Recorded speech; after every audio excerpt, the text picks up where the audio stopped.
When certain politicians and the media use the term muscular liberalism, that's just another word for racism and Islamophobia. This stance on Islam has led them into primary schools to ascertain why young girls wear the hijab, as it could be interpreted as a sexualization of these young girls. I say shame on Ofsted for victimizing young girls, for choosing to wear religious articles of clothing. There is no such measure made for other religions or other articles of religious wear. This stance has other ramifications.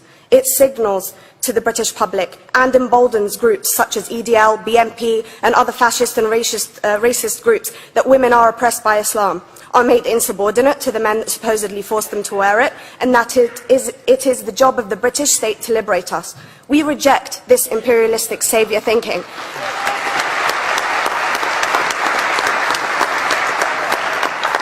And I am here to state for all people who choose to practice their beliefs openly that we are not oppressed by our faith.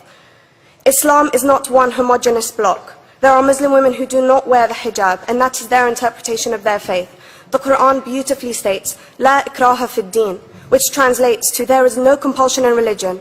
My faith has given me the right to choose 1,400 years before the Universal Declaration of Human Rights told me I could.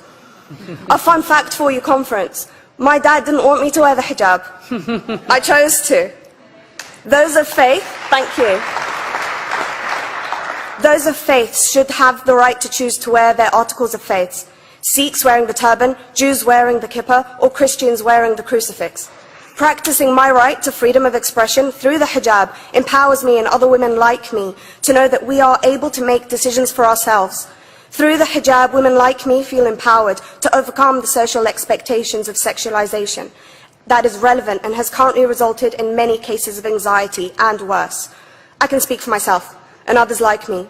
At school, I was able to focus more on the thoughts that were running through my mind than how good I looked to the world. The NUT has supported a woman's right to choose when it comes to pregnancy. I want conference to support my right to wear the hijab.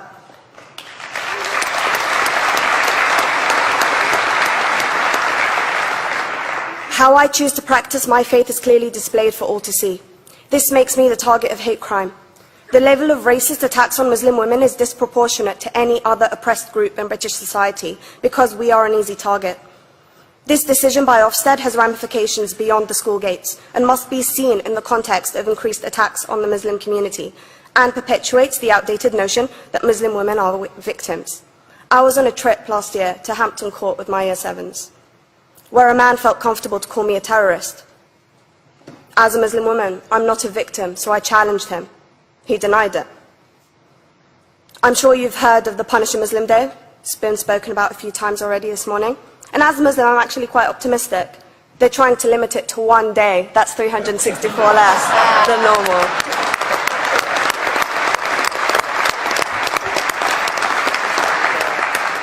But let's be clear, conference. Islamophobia and other forms of racism affects non-Muslims too. If we don't challenge this stance as a collective, we may turn into a society like France, where women are forced by the law to choose between their faith and their education, their faith and their right to work in the public sector, their faith and their right to enjoy a day out by the seaside with their families. I want to end by stating that I came to this country as an 8-year-old refugee. We are Palestinians, forced out of our land in 1948. We lived in third world conditions, similar to those in Calais for 60 years. Here, I received the support I needed to study law at university and become a secondary school citizenship and PSHE teacher and a school rep. An injury to one is an injury to all, and I want to thank the Union for its stance on all oppressed groups, in particular mine, Palestine.